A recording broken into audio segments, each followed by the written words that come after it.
Welcome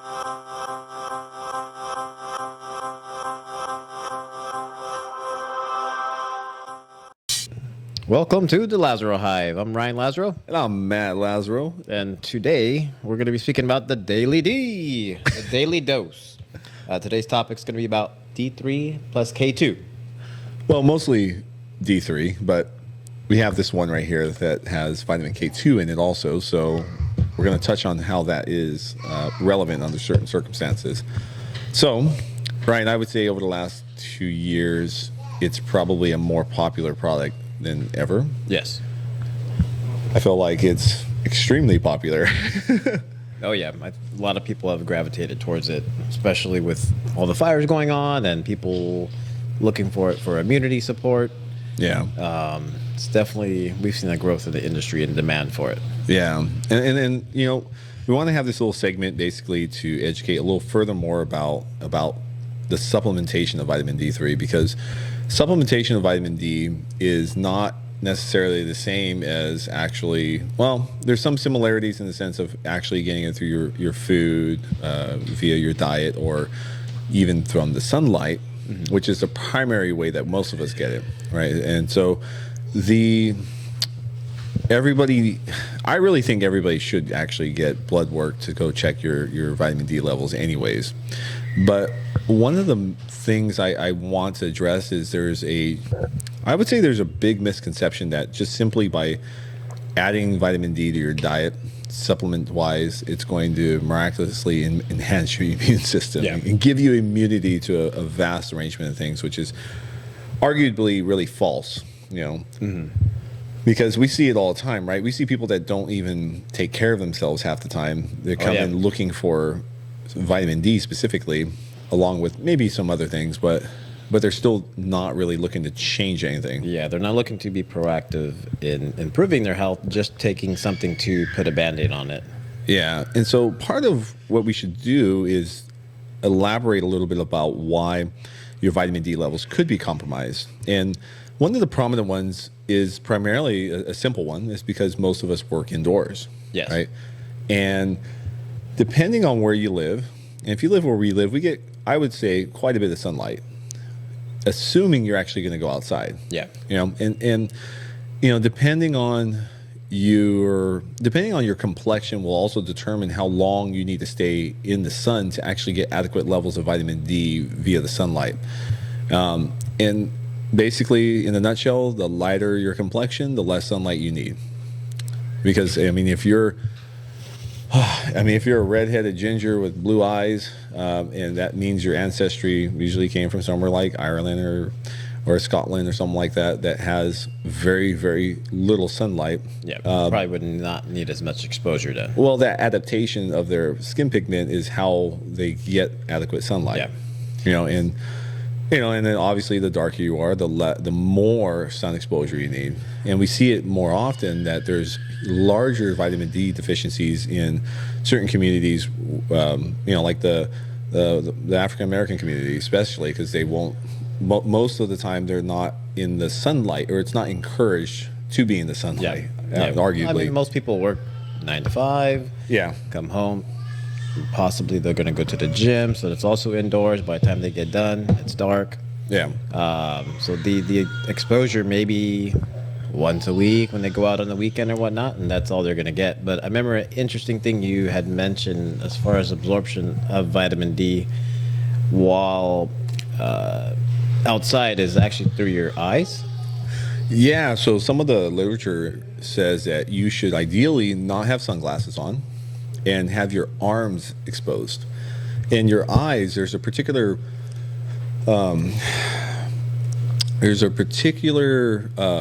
receptor in your eyeball that allows you to convert vitamin D via cholesterol into, convert the sunlight via cholesterol into vitamin D as a usable form of it after your liver takes care of everything. But because they know most people are like, hey, throw your sunglasses on. Don't expose your eyes to any light at all. Yeah, and then we actually end up with a lot of people that are blocking those beneficial UVs And obviously, temporarily, maybe that's beneficial if you're in the sun for long periods of time. Yeah, don't just go staring at the sun after this. Definitely don't stare at the sun ever. That's not what we're saying. Yeah, but some of the complaints I've heard from clients is that they have sensitivities to sunlight. Oh, like light to light sensitivity. Yeah, and a lot of that's simply because they don't spend enough time outside. Yeah. And so you develop a sensitivity overall. And then you're also the usage of regular glasses, like, you have glasses, and there's actually something in there generally that filters out some of the UV, so you're reducing that even more so. And to my understanding, I believe the same thing happens with contacts too. So you're even furthermore reducing your. Good thing I run with no glasses. Yeah, I mean, you don't need to see, you don't need to read. Hopefully, when you're running, you don't run that fast, anyways. Or that far. I don't get lost. Yeah. Round the block, we're good. Yep, exactly.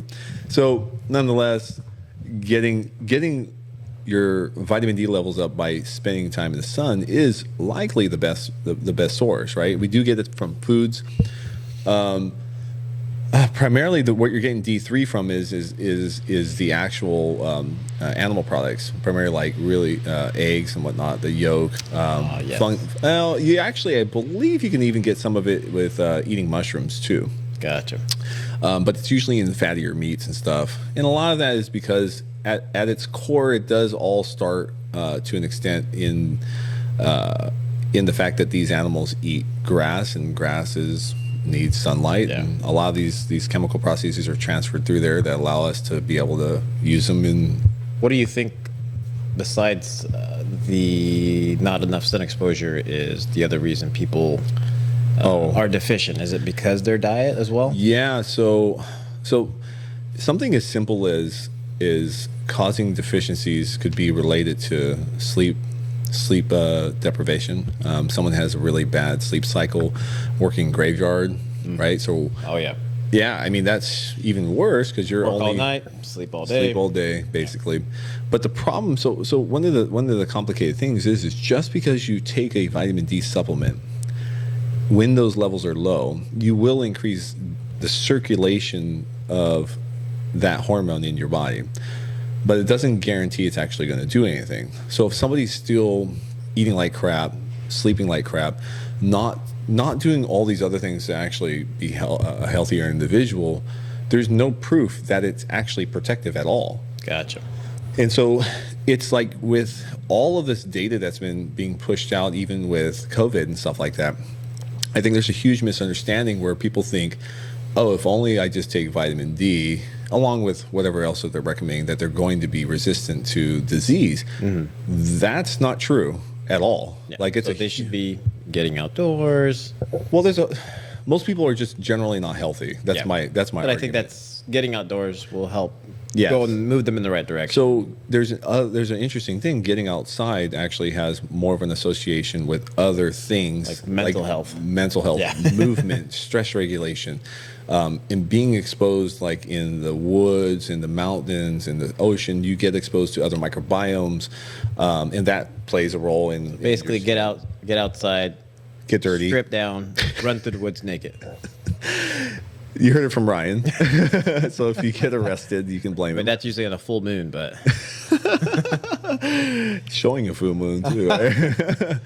but here's the thing, guys. It's if you're going to take it with the intentions of supporting your immune system, it's still not a guarantee. What they're showing is most of the data shows some of these people that are dying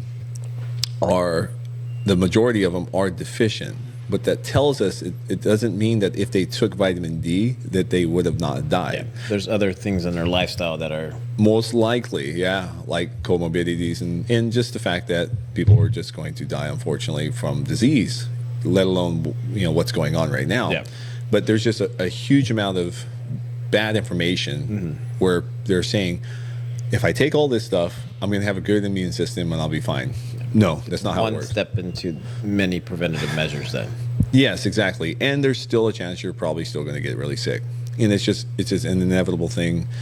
the vast majority of people do not understand how the immune system works. Yeah. I don't even understand fully how the immune system works. So what I'm saying is we can tell through the literature that, taking vitamin D by itself will not guarantee that you're going to be healthier. So what is the K2 function? Oh, okay. So the important thing that's really interesting. So as I would argue that there is a really important purpose of K2, and K2 in conjunction with D3 really helps with a number of functions. In particular, one of the really important ones, especially for women, is it actually will ensure that calcium is transported correctly. And so a lot of what I see is that women are supplementing calcium, and we don't even sell calcium, and this is for the reason, one of the reasons is that most calcium supplementation doesn't do anything. Gotcha. So they're just popping it and basically going in. And the issue that might be there, we don't have 100% proof, there's just more correlated factors, is that if there's an increase in circulating calcium that's not being absorbed, it could actually be damaging to your health, because calcification of the arteries is atherosclerosis. That's not good. Oh yeah, we run into a lot of issues with that. But also, if that calcium is not able to transport into the bone or skeletal matter, it's not useful.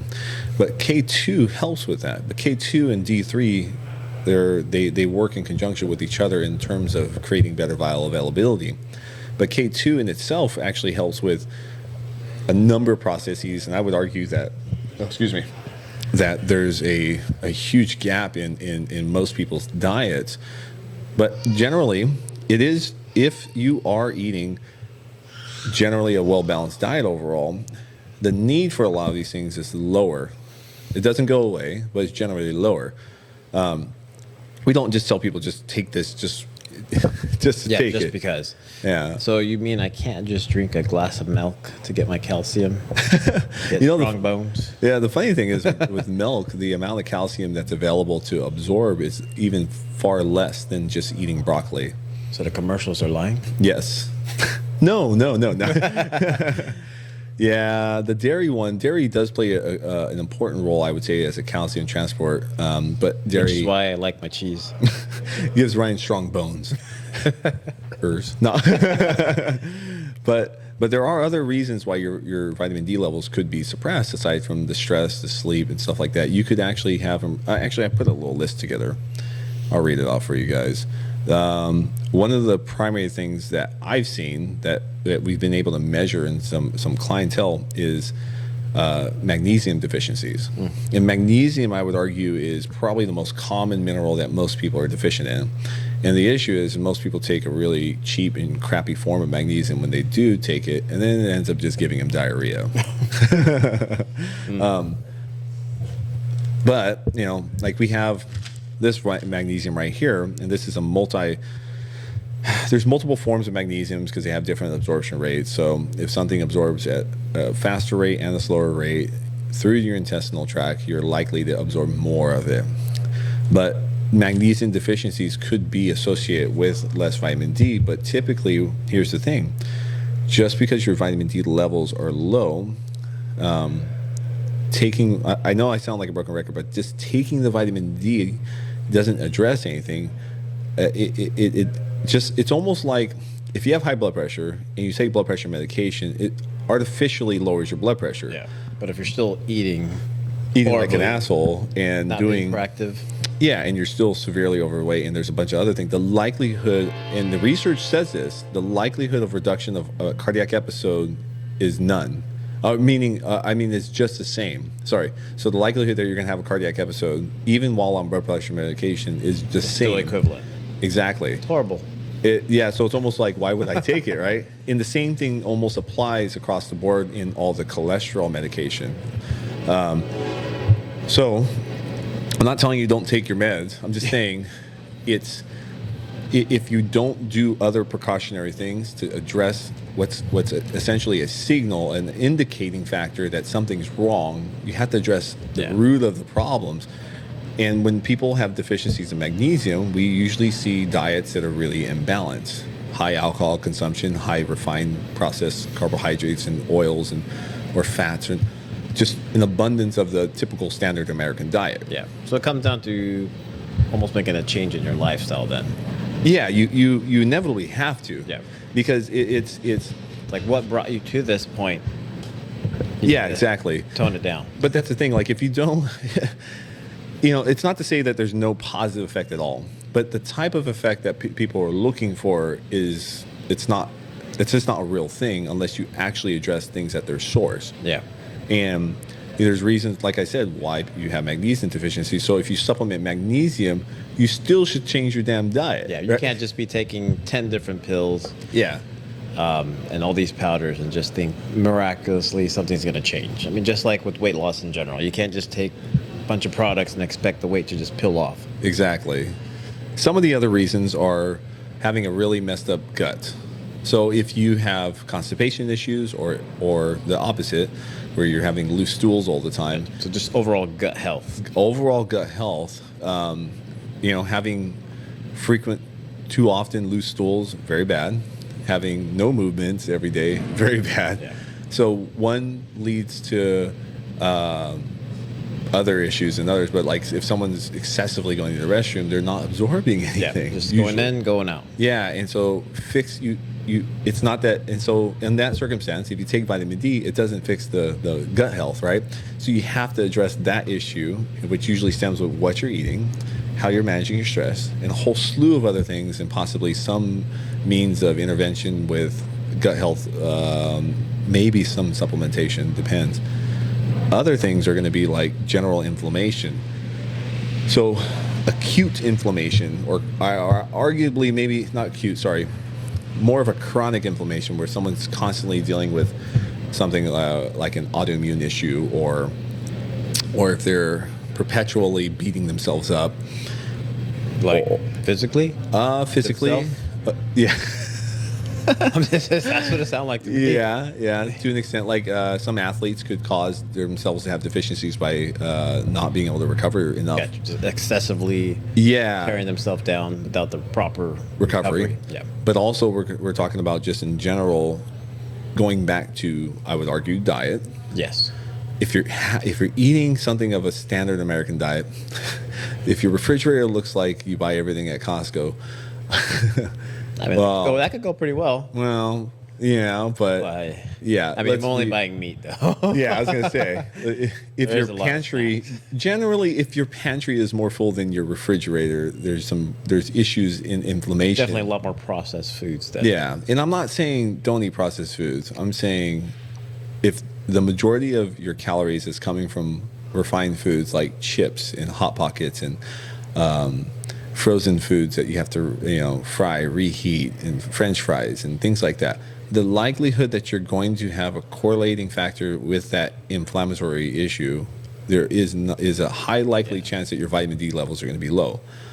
But once again, taking the vitamin D doesn't address the inflammation directly.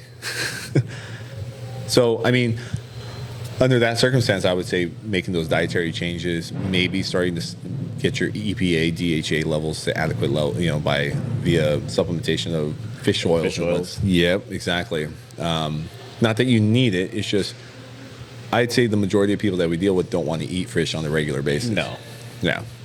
I know you do. You like it. I hate the fact that you eat tuna here. I eat a lot of tuna now. It's freaking it was salmon, but it makes the shop smell. It smells like freaking cat food in here. Let's see what else I have down.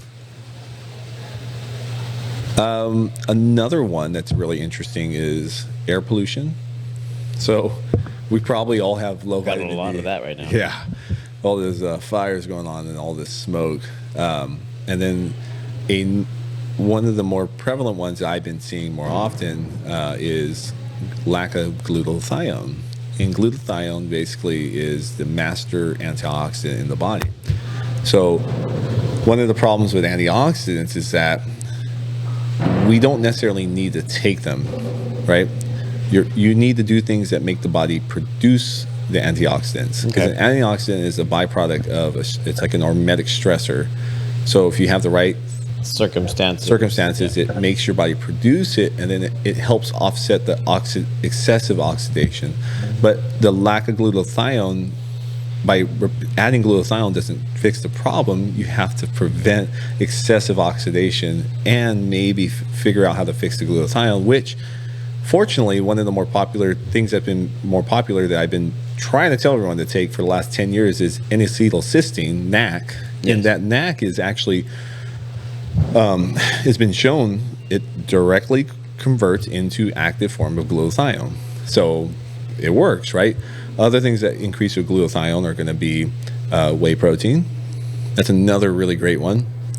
But just in general, not eating like an asshole. I mean, like that just helps. Ultimately, people need to be more aware of Yes. what they're consuming, how active they are, getting outside, and just being proactive on a daily basis. Exactly. And it's like, we can't stress enough in the sense that when you come and look and you're looking for a product to address a specific health issue, if you're unwilling to do the other things that are required to create a more optimal health space, it's not going to help. Yeah. I mean, we tell people that all the damn time. Yeah, it's like, well, you need to increase your protein intake. Okay, well, how many shakes do I need to take? I'm like, no, don't just only take 5 shakes a day. Maybe have 1, maybe 2, but there's nothing better than getting it through a whole food source. Yeah, and there's always going to be a bunch of data that comes out that people are going to share online to make people scared about something or to be excessively excited about something, and you got to take it with a grain of salt, and you got to hear the train. Always comes when we're recording. We're gonna let this one pass. Well, hopefully it's not like a 200 cart train, but I think, let's see, did I cover all the ones I wanted to take care of? Blah, blah, blah, blah. Yeah, pretty much. Another one would be, actually, that I missed is heavy metal toxins. And that's a really... Through consumption of food or water, or how are we getting that? It could be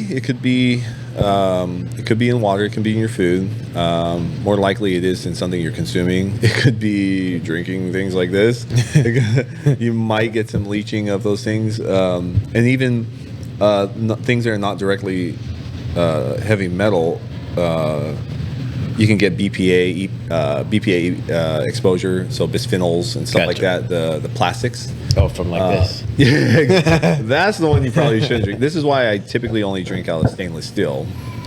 And I also only cook in stainless steel or ceramics and not never warm up things. How about drinking the Delta water? Is that that makes you immune to everything, or you'll die of sepsis. Yeah.